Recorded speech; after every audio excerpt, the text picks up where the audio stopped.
The serial killer known as Son of Sam terrorized New York City from 1976 to 1977. David Berkowitz used a .44 caliber handgun to commit several random shootings across the city. He killed 6 people and he wounded 7 others. Police eventually arrested him exactly 40 years ago today. The city of New York was actually experiencing a massive nervous breakdown. There was palpable fear in the hearts of people in the streets of the city at night. One man terrorized 16 million people. This was a mystery. Nobody had even a clue as to who was doing this. I lost my ability to love, have compassion. I became an animal. For 13 months, David Berkowitz prowled the streets, looking for young women to kill. He called himself the Son of Sam and stirred up the emotions of hardened New Yorkers with his haunting words and hateful deeds. On Christmas Eve, 1975, David Berkowitz attacked a 14-year-old girl with a knife. As he tried to stab the girl through her winter coat, she screamed and struggled in his arms. Berkowitz cut himself with the knife.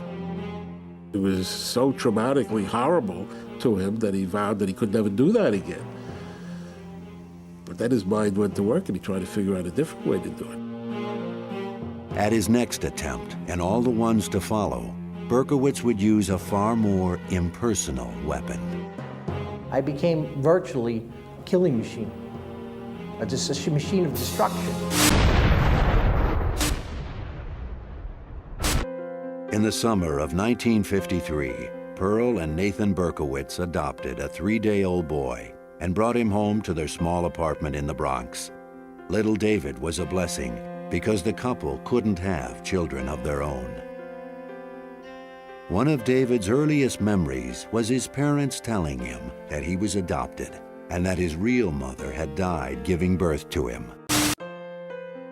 Nathan Berkowitz worked 6 long days a week running a hardware store. Pearl was a homemaker who loved to show off her little boy. While David's childhood seemed normal enough, including Little League and occasional trips to Yankee Stadium with his father, David sensed early on that there was something wrong, something he could not express. When David fought with other boys in the neighborhood, they would taunt him, saying, "You're not a real kid, you're adopted." Worse than the shame he felt over being adopted was his guilt, knowing that his biological mother had died in childbirth. He would lie awake at night, fearing that his father was going to come and murder him in his bed because he had killed his biological mother. David's dark imagination was fueled by the many horror films he watched on television.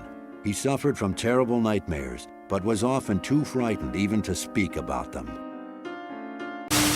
I would have these seizures that would come upon me where I'd start rampaging through the house and throwing things down and rolling on the floor. Sometimes my dad had to just grab hold of me and pin me down to the floor till these seizures stopped. I just loved the darkness. There was something in me that just craved the darkness. I would lock myself in the closet for sometimes hours at a time, and my mom didn't even know I was in the house. At other times I would just hide under my bed and stay that way for several hours. There were times at night when I just felt a craving or urge to just go outside. Sometimes I would sneak down my fire escape and just wander the alleyways and wander the streets 1 o'clock, 2 o'clock, 4 o'clock in the morning, and then sneak back the same way. Sometimes my parents didn't even know that I was gone. I had no joy in my heart. I had no happiness. I felt mentally confused. I was struggling in school. I was cutting out of school. I just couldn't be controlled. Berkowitz hated school and would run home as fast as he could to be with his mother, whom he adored. She was only too happy to dote on her only child. David, in turn, secretly poisoned his mother's parakeet to eliminate what he regarded as a rival for her affections.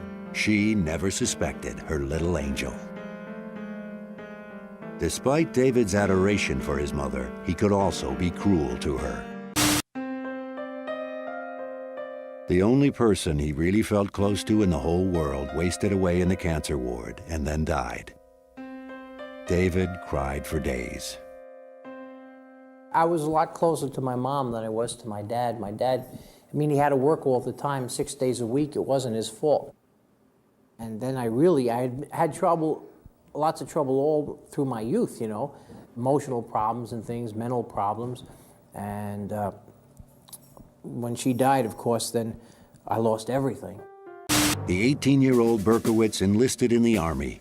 He was full of patriotic fervor and fantasized about dying a heroic death in Vietnam. Instead, he was shipped to Korea and qualified as a sharpshooter with an M16 rifle. He tried to find a girlfriend among the Korean prostitutes who hung around the base, but he found the effort degrading. David wrote to his father, apologizing for being a burden and amounting to nothing in society. He wrote that he was sorry he turned out the way he did, stupid, hateful, ugly, destructive. Berkowitz begged his father to pretend he never had a son, to forget that he even existed. Nathan remarried and decided to move to Florida and retire. Berkowitz resented his new stepmother and her daughter for invading his home and taking away his father. The 21-year-old began to feel that there was a mysterious force around him that repelled people. He referred to himself as der Schmutz, Yiddish for dirty one. His world was rapidly shrinking. Berkowitz moved into his own apartment and got a job as a warehouse security guard on the docks of the west side of Manhattan. From the depths of his loneliness, he began to think about the birth mother he never knew, the one whose death weighed on his conscience. Berkowitz would soon unravel the mystery of who he really was. What he found would propel him onto the street in search of blood. David Berkowitz began a desperate quest at the age of 21 to find out exactly whose son he really was. But instead of saving him from his misery, his journey to discover his birth parents would launch Berkowitz on a year-long killing spree. Berkowitz called his adoptive father, Nathan, and demanded the truth. Nathan broke the news that David's birth mother was in fact alive. He explained that the adoption experts had advised against revealing the truth. Berkowitz was stunned. In an instant, he was delivered from a lifetime of guilt. He had not caused his mother's death after all. Berkowitz's adoption papers said that his real name was Richard David Falco, and that his parents were Betty and Tony Falco. He searched for them for months, but he kept hitting dead ends. Frustrated and lonely, Berkowitz, who had tried during his Army years to find comfort in religion, now joined a cult of Satan worshippers. Berkowitz enjoyed the late-night rituals in the woods, the chanting, the drugs, and the opportunity to meet girls. He connected easily to the dark forces that the group worshipped. He even made a blood pact to serve the devil. I was chanting the names of Lucifer over and over, and I was calling out to him. I said, you know, son of the morning, and prince, my Lord, you know, come into me right now, take control of this vessel. And I felt like I was being emptied of my own personality, and that something else somehow was coming in. The group gave Berkowitz a sense of belonging to a family, and he eagerly accepted their mission.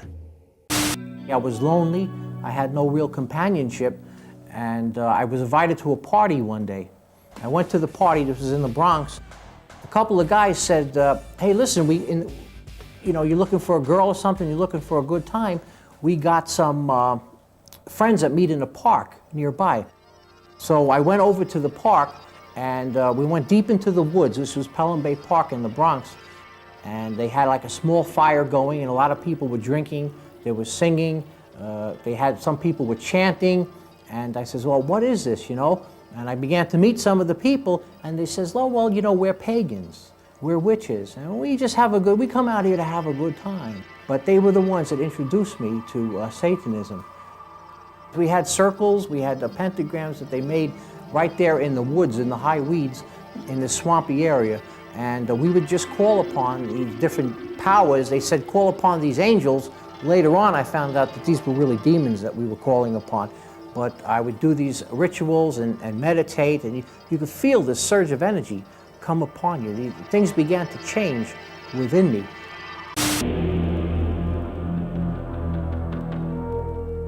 It always seemed that I had some kind of a connection with the devil. It always just seemed that I had this fascination with horror movies and things of that nature. I always felt like the devil was around.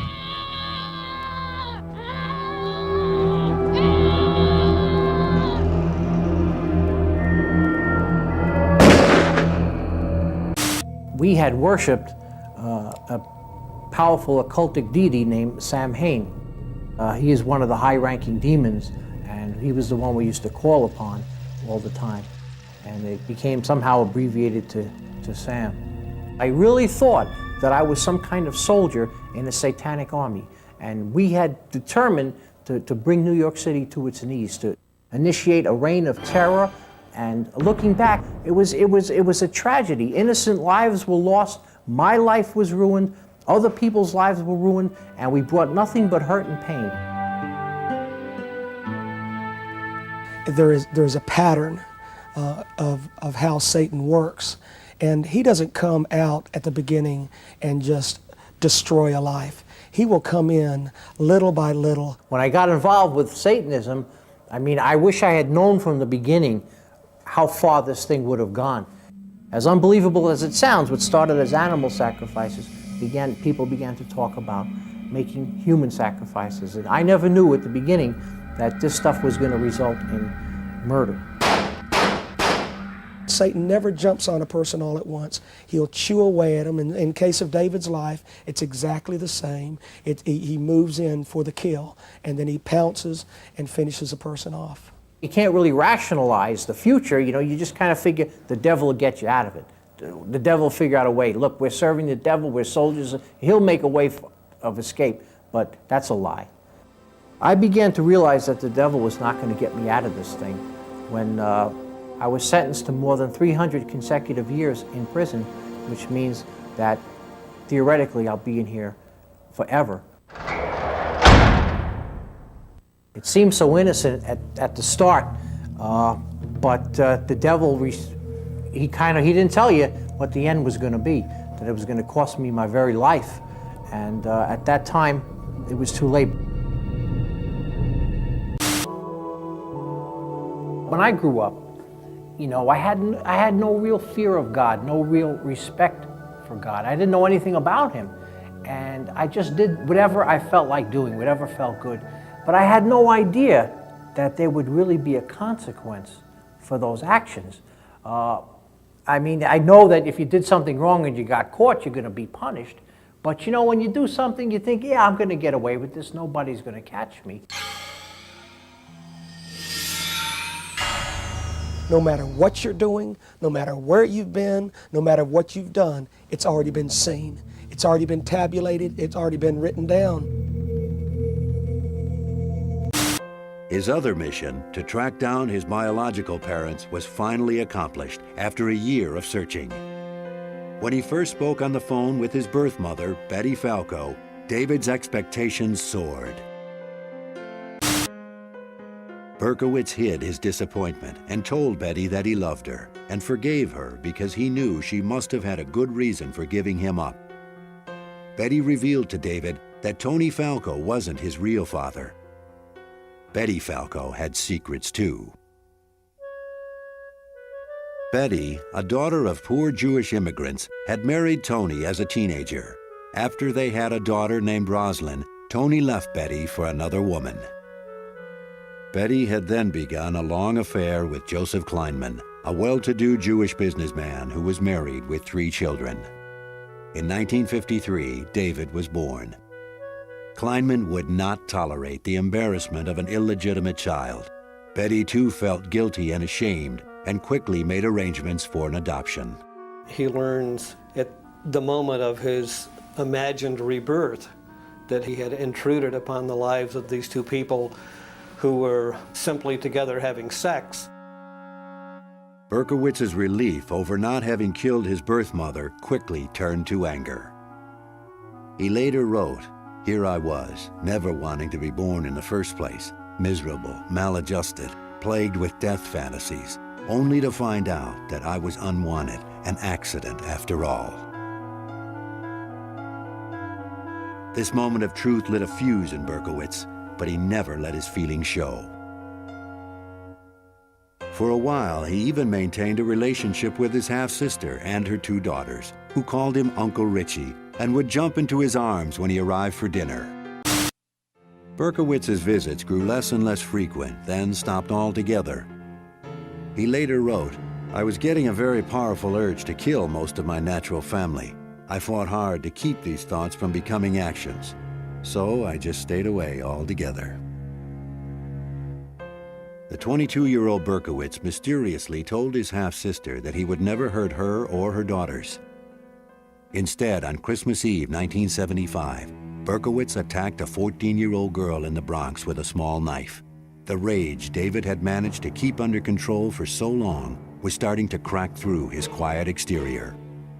The attack was too close a physical encounter for the withdrawn Berkowitz. The girl fought back, screamed, and escaped. Berkowitz decided that next time he'd use a gun. That Christmas Eve, a serial killer was born.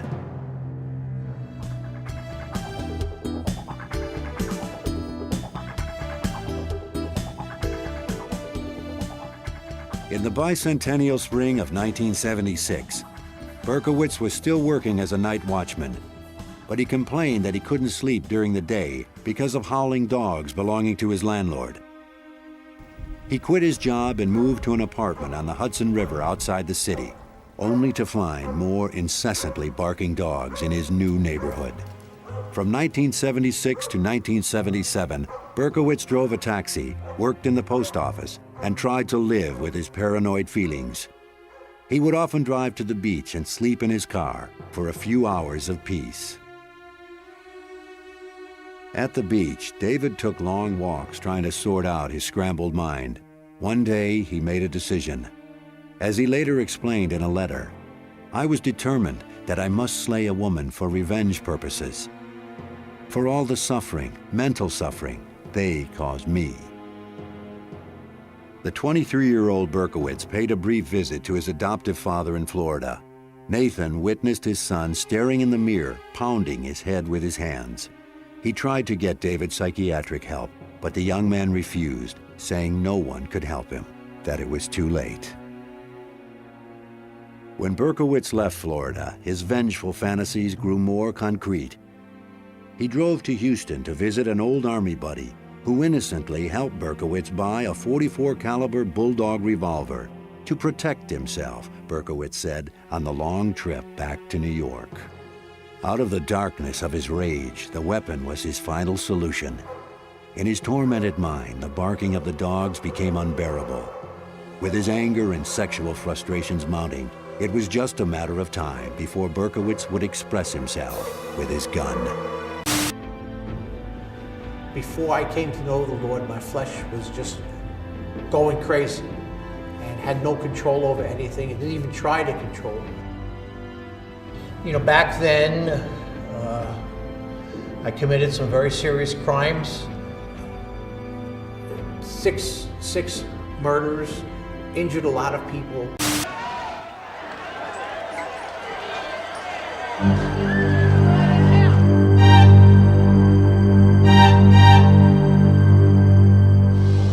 In the summer of 1977, New York lost its mind. We had a blackout in which 3,000 people were arrested. You know, it was a very, very different time, and people were afraid to walk around. The city is preoccupied with the killer, who in one note signed himself the Son of Sam. Most of the victims have been young women with shoulder-length dark brown hair who were gunned down as they sat in parked cars or walked the sidewalks of the Bronx and Queens. I ran down. By the time I got down, she was dead in the street. My daughter was 18 years old, and that's what he took out of my heart, 18 years. He struck again over the weekend, shooting a young couple in a Brooklyn lovers lane, and today the girl died, the killer's 6th victim. He's wounded 7 others. Oh my God, we've been shot. What do you remember from the shooting itself. The bullet totally destroyed the left eye and most of my right eye. Where the bullet struck me, right in the head, I never felt anything. It just hit me directly in the head, and it traveled right across to the right side of my head. The only substantial clues so far have been 2 letters, including one mailed to the New York Daily News. He was writing about a dog that talked to him, gave him orders to kill. On July 29, 1976, Jody Valenti was dropping off her friend Donna Loria in the Bronx. Berkowitz drove by and saw the 2 girls laughing and talking. He parked his car 2 blocks away and walked back. Then he circled the car at a distance, like an animal stalking its prey. Jody turned her head and saw Berkowitz's piercing eyes. She said, "Who's that?" As Donna turned to look, Berkowitz pulled his gun out of a brown paper bag and fired. In the silence that followed, Berkowitz was frozen. Jody pounded the car horn. Berkowitz popped out of his trance and ran. Donna's father burst out of the apartment building screaming for help as he gathered his daughter in his arms. But she was already dead. Jody survived a bullet wound in her thigh and was able to give police a description of the killer. He didn't know if he had killed anyone until he read the New York Post that afternoon. After that, Berkowitz was out every week, cruising neighborhoods that bordered highways. In the fall of '76, he wounded 2 more young women, as well as a man who he probably mistook for a woman in the darkness. Donna DeMasi was shot in the neck. Joanne Lamino was paralyzed from the waist down. And Carl De Niro would end up with a metal plate in his head. Berkowitz was nervous during these first few attacks because he realized he was crossing over the greatest moral divide. "I was cognizant of finally being able to pass that point in which a human plays God," he would later confess. "I was anxious, excited, and tense." On a frigid night in January 1977, Berkowitz, with his gun in his pocket, cheerfully helped some stranded teenagers push their car out of a snowbank. And yet, later that very same night, Berkowitz crossed paths with Wall Street secretary Christine Freund, who was in a parked car with her boyfriend. She was shot and killed. Her boyfriend was unharmed. Up to this point, police still had no clue that the murders were related. The detective assigned to Freund's case sent the bullets to the ballistics lab for analysis. I walked into the ballistics unit in the police academy. I met with George Simmons, and my purpose of going there was to meet him specifically, not his boss, not another ballistics detective, but him, because I had a lot of faith in him. And as I walked in, he said to me, "Joe, we have a psycho here." Simmons explained that he had seen the same bullets in 3 other shootings since July. He was convinced they all came from the same rare kind of pistol, but he couldn't prove it yet. The 5th attack took place on March 8th, 5 weeks after the murder of Christine Freund, and less than 100 yards away in Queens. Virginia Voskerichian, a college student, had come to the U.S. with her family from Bulgaria, and only a year before had been made an American citizen. It was 7:30 in the evening when she was walking home from classes. This guy walks up to her, and she sees the gun in her face and puts her school books in front of her. And he fires through the school books and puts a bullet in her brain. This time, police were able to match the bullets to the first murder. No one could deny that there was a serial killer on the loose. The police dubbed him the .44 caliber killer and braced for him to strike again. Panic seized the city. Women cut their hair short and dyed it blonde because they thought the killer was gunning for long-haired brunettes. I thought about the .44 caliber killer every day since it happened. I go to beauty school up the block, and most of the girls are wearing their hair up because they're afraid of the .44 caliber killer. They wear it up. One thing that I really don't do anymore is sit in parked cars. The following week, he was on the hunt again. At 3 a.m. on April 17th, he was headed home when he saw 2 heads over the seat of a car. This was probably the worst night of my career. I was in charge of the nighttime detail. And we always felt, in investigating homicides, people are creatures of habit. So we always cover the areas where they already hit. Less than 4 blocks from where Donna Lauria was killed, Berkowitz waited as a patrol car passed by and disappeared. He walked toward the car, dropped a note at the scene, and then fired. Valentina Suriani and Alexander Esau were both shot and killed instantly. The note Berkowitz had dropped at the crime scene was the first solid lead for the police. It said, "I am deeply hurt by your calling me a woman hater. I am not, but I am a monster. I am the son of Sam." "I love to hunt," he wrote, "prowling the streets looking for fair game, tasty meat. I don't want to kill anymore. No, sir, no more. But I must honor thy father. I want to make love to the world. I love people. I don't belong on earth." He ended with a warning. "Let me haunt you with these words. I'll be back. I'll be back." Berkowitz had raised the stakes, and police responded. A task force was formed to coordinate the search for the killer. It was the most extensive manhunt in the history of New York. Somebody came up with the theory that the MO of this particular shooter was exactly the same as the scenario on Starsky and Hutch. We sat and watched every Starsky and Hutch episode. That's how minute we got about this thing. A few days after Valentina and Alexander were murdered, Berkowitz wrote another letter to Sam Carr, saying that his life was destroyed and he had nothing to lose anymore. "I can see there shall be no peace in my life until I end yours." A week later, Berkowitz shot and wounded Sam Carr's dog. The New York papers appealed to him to turn himself in. Berkowitz responded with a dark, chilling poem to the Daily News. It read, "Hello from the gutters of New York City, which are filled with dog manure, vomit, stale wine, urine, and blood. I am still here, like a spirit roaming the night, thirsty, hungry, seldom stopping to rest, anxious to please Sam. I love my work. Now the void has been filled." On June 26, 1977, Berkowitz staked out a disco in Queens.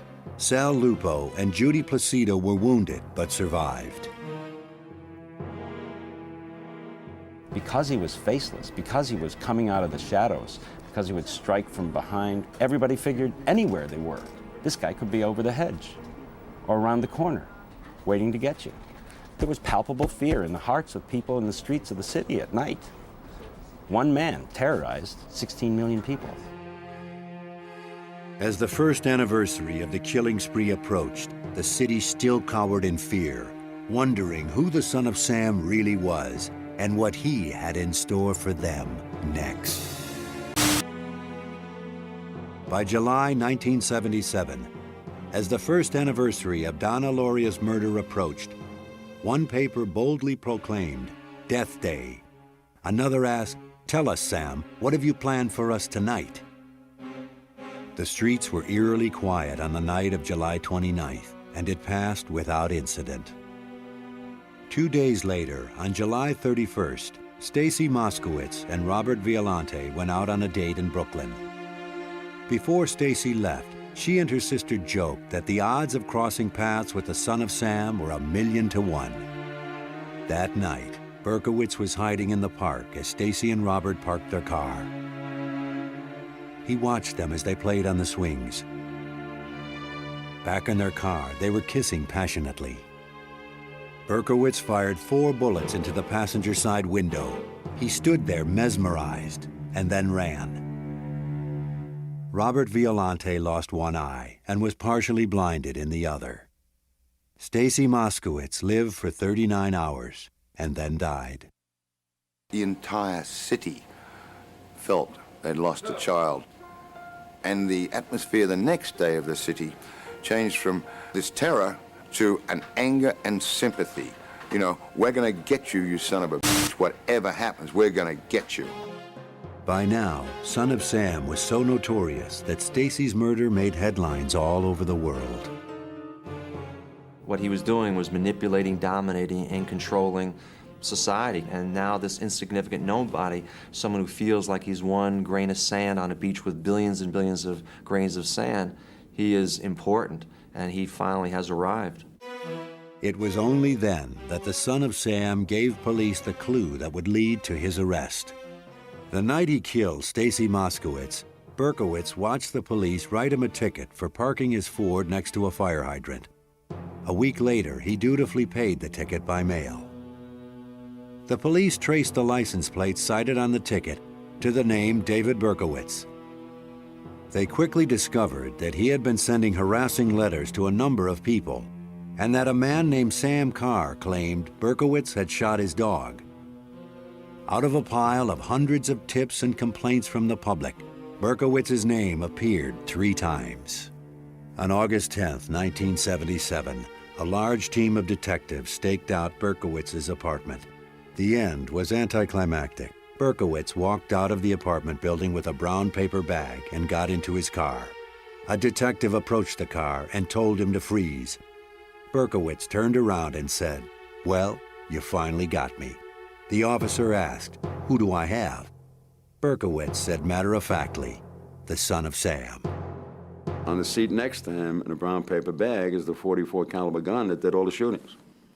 No resistance, no shootout, no nothing. You got me. You got the son of Sam. The police brought him in for questioning, and the media descended on them. He came almost in a spotlight. There was a surreal feeling about it. We're finally putting a face to horror and terror. Berkowitz confessed to all of the son of Sam murders, revealing details that only the killer could know.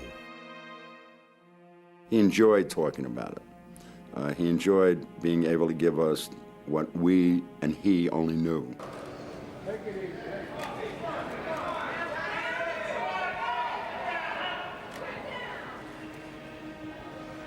Facing the public for the first time, Berkowitz could not keep from smiling.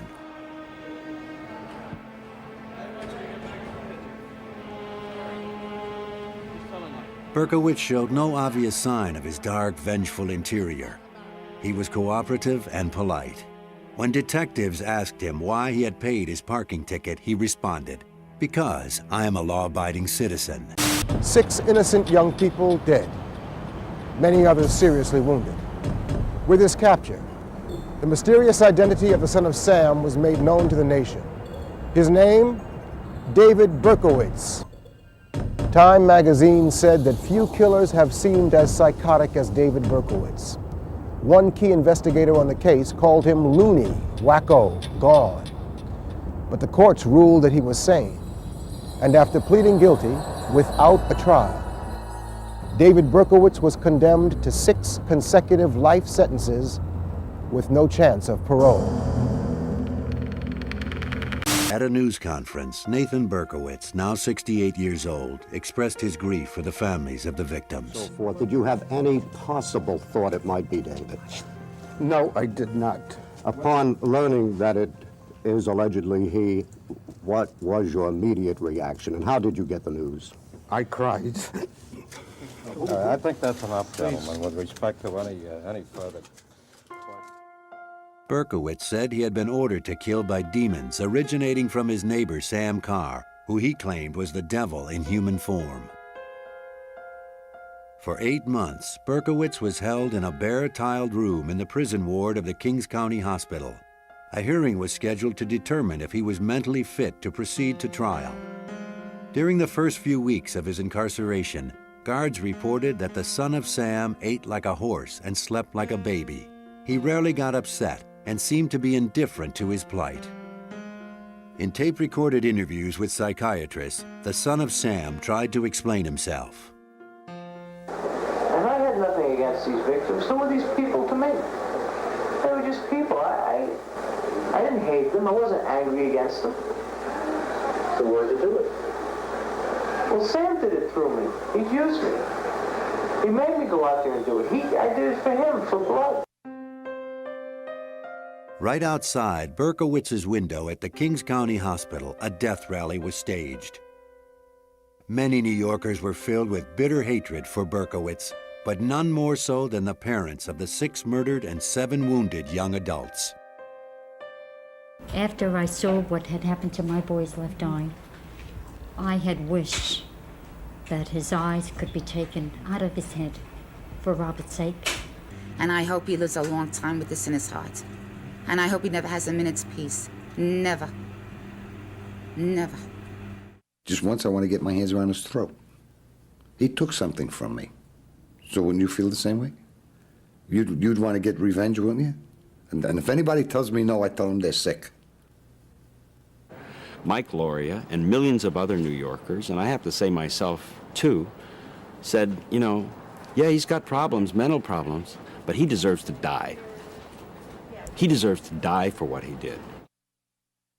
Sitting in his cell, Berkowitz began to feel the same way. Suicidal feelings overwhelmed him.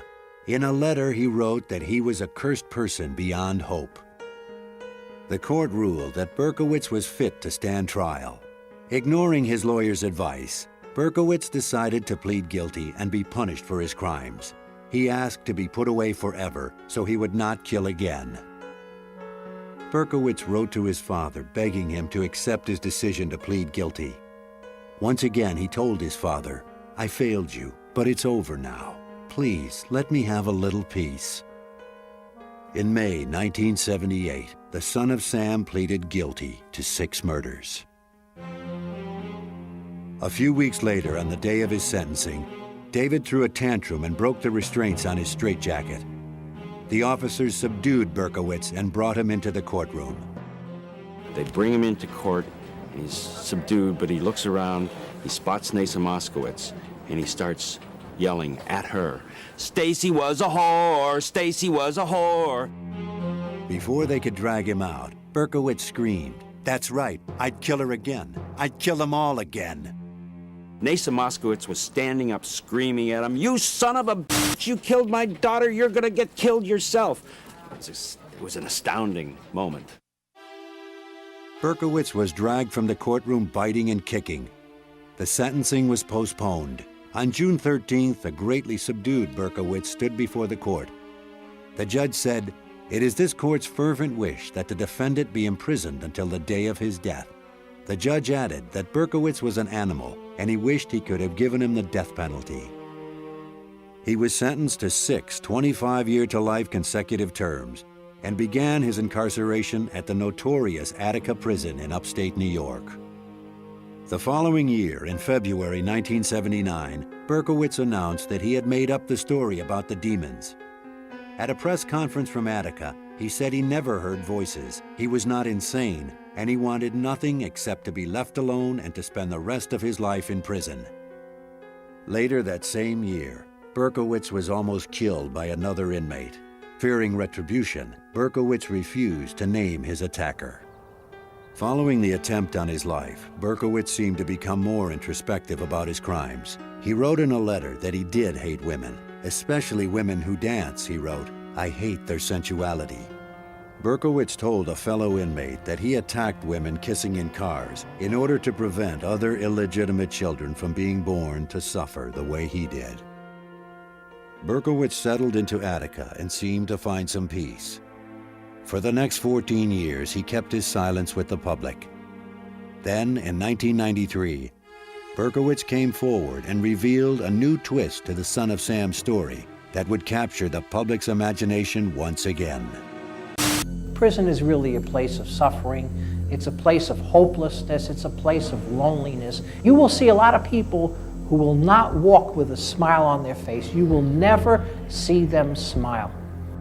I've seen men who've committed suicide in prison. I know some personally who have taken their lives, who have hung up because they felt that they had no hope. They hung themselves in their cell. I've seen men stab and cut one another over the most petty things. In prison, there's such a high level of anger. Men are so frustrated. Men know that they've thrown away their lives, and they're bitter. And they take it out on one another. They lash out at one another. Sin will destroy you. Sin will eat at you like a cancer and destroy your body, destroy your your mental capabilities, destroy your spiritual life, destroy your emotions. I wish I could just go back into the past and change everything. Looking back, it was all so senseless. You know, being the son of Sam was the biggest waste. It was the biggest lie. Satan had me totally deceived. I didn't know what I was thinking. I had just been programmed to kill. I hurt innocent people, and I took innocent lives. And that really gets to me, you know. I got like great heaviness and continual sorrow in my heart over the lives that were destroyed through my own foolishness. And I have no excuse to make, you know. I have nobody I can put the blame on but myself. I don't think people can understand the depth of Satan's wickedness towards the human race, that how much he hates the human race and God's creation, and how he's so set on destroying people, and the younger he can get people, it's more advantageous to him. I started out just dabbling in things, just toying with things, and I got burnt real bad. I know that the devil has a plan and a purpose for every person's life, and that is to destroy that person, to take that person to hell, to keep that person blinded to the dangers of the things that they're doing, and eventually to steal their soul. I was walking the prison yard, one cold winter night by myself, just walking in circles, and that night, another inmate walked up to me and says, "David, Jesus Christ loves you very much." I says, "What?" He said, "Jesus Christ loves you very much. He's told me to tell you that God has a plan and a purpose for your life." I says, "Listen, God ain't interested in me. You know, I appreciate it, but God is not for me. I don't believe God loved me. I'm not a good person. I've never done anything good. Why would God love me?" He says, "Well, you don't understand." He says, "God loves you." And he says, "If you'd let me, I'd like to be your friend." But we became friends, and after about several weeks, he gave me a pocket Bible like this, one of these Gideon's pocket Bibles. And he said, "Read the Psalms." So I started to read the Psalms, and I was shocked to find some of the most beautiful words that I've ever read. And all these things began to touch my heart. Like, for example, in Psalm 18, I never heard these words before. It says, "I will love you, O Lord, my strength. The Lord is my rock and my fortress and my deliverer, my God in whom I will trust. He's my shield and the horn of my salvation, my stronghold. I will call upon the Lord who is worthy to be praised. So shall I be saved from my enemies." And I was reading this and thinking, my enemies? I says, yeah, I got a lot of enemies, because in prison, I was threatened a number of times. You know, I had to stand my ground. And one time, as you can see, a guy tried to cut my throat. When I was in Attica Correctional Facility in 1979, a guy had a razor blade and he snuck me. All these years, the devil had my mind. I mean, I gave up on life. I gave up on everything. I said, you know, my attitude was, "I'll leave me alone, man. I'm here in prison to die, and that's it."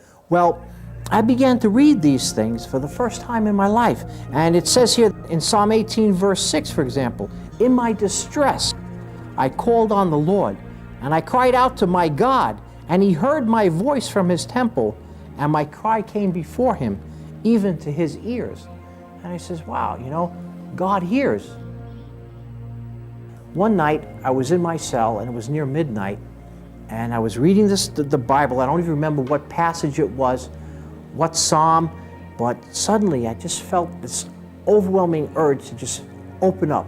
I just felt something come upon me where I says, "God, you know, I can't take this anymore. God, if you're real, if you're around, if you're out there, if you want anything to do with me, I don't know, but I'm just sick of the way I lived.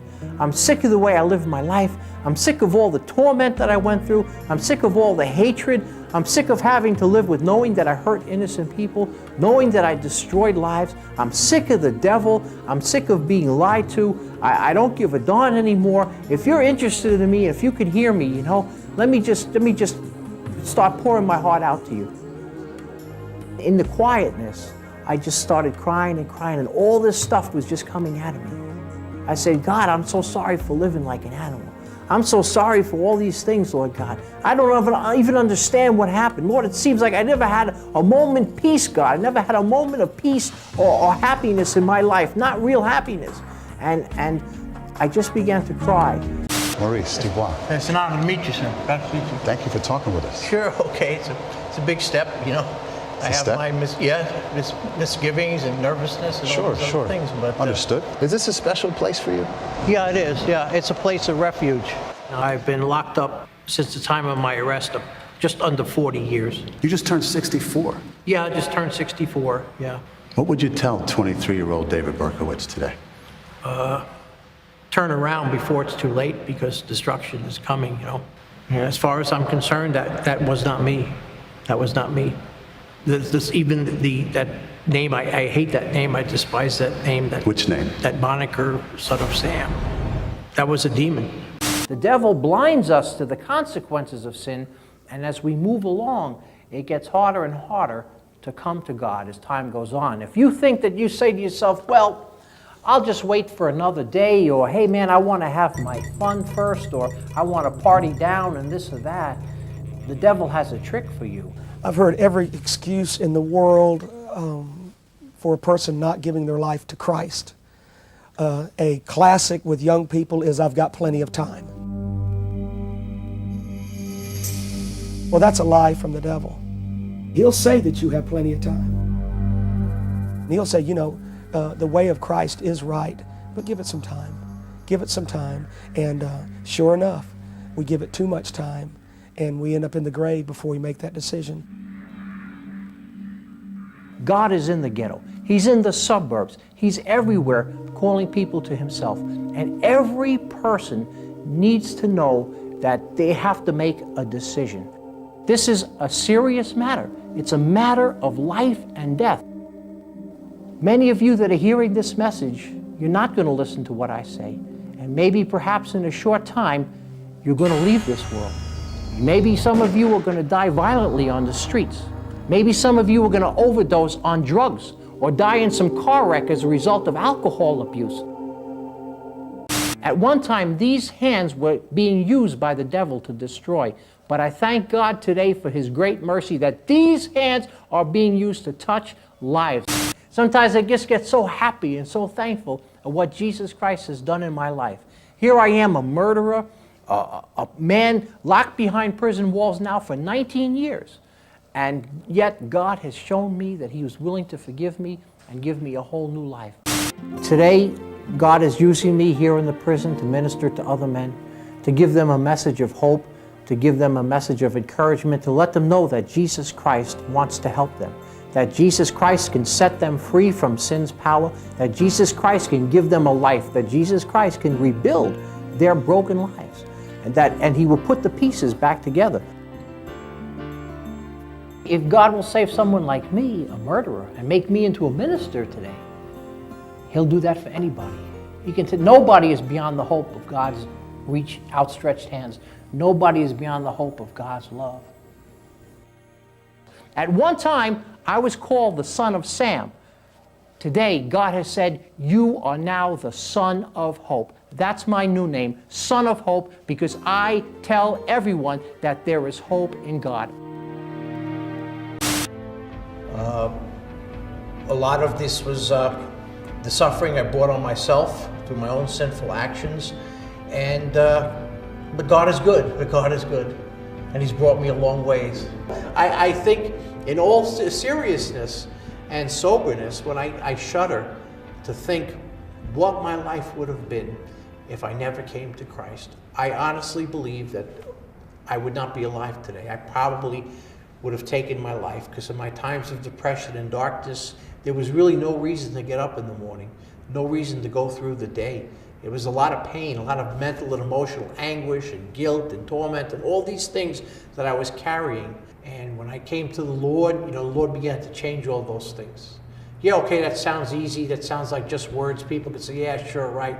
I don't expect people to believe me, but that doesn't matter, because the Lord is still working through me, and so that's really what counts. So I'm the Lord's servant, and I know what Jesus Christ has done with my life, and I'm so thankful for that. I began to read the Bible. I developed a thirst for the Bible. I couldn't put it down. I was reading it every moment. Every time I was back in my cell, back from my work assignment or whatever, I couldn't wait to pick up the Bible. That verse from Ephesians chapter 3, verse 20 comes to mind, that the Lord is able to do exceedingly and abundantly above all I could ever ask or think.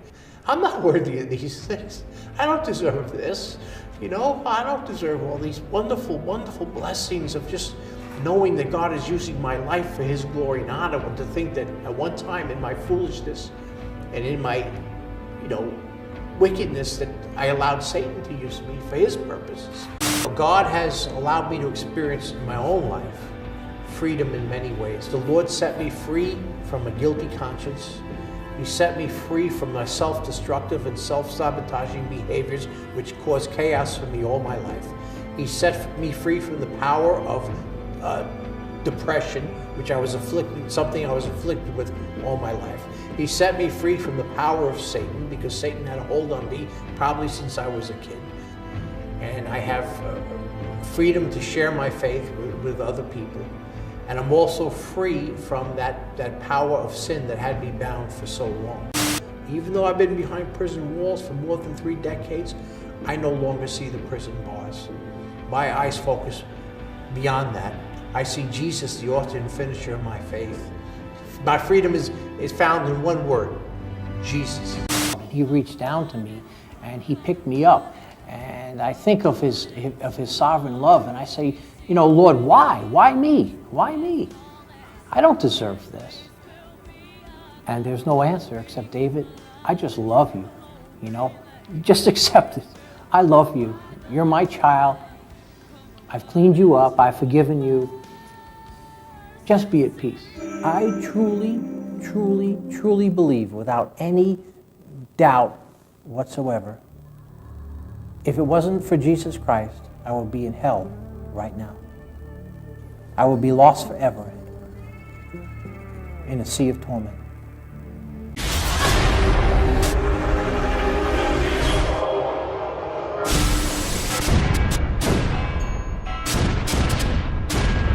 Little children, it is the last time. And as ye have heard that an Antichrist shall come, even now are there many Antichrists, whereby we know that it is the last time.